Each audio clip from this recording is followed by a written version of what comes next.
también andaba en el casco antic del pueblo, tenim una tenda física allí i tenim un obrador i un secader en què elaborem tot el nostre embotit i portem allí des de l'any 67, portem ja més de 50 anys.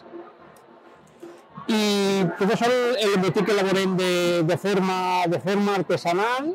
El que és el sagí és una grassa interna que té el porc i d'ahir s'extrau, es talla a taquets i s'utilitza es posa en un perol a foc mínim i es posa dins i es va menjant i aquesta grassa va derretint-se,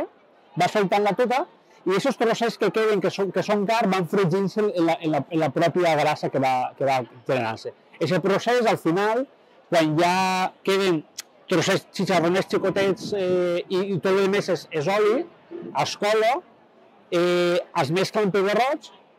i això es gasta sobretot per fer-ho en pa, amb un poquet de sal, està molt bé.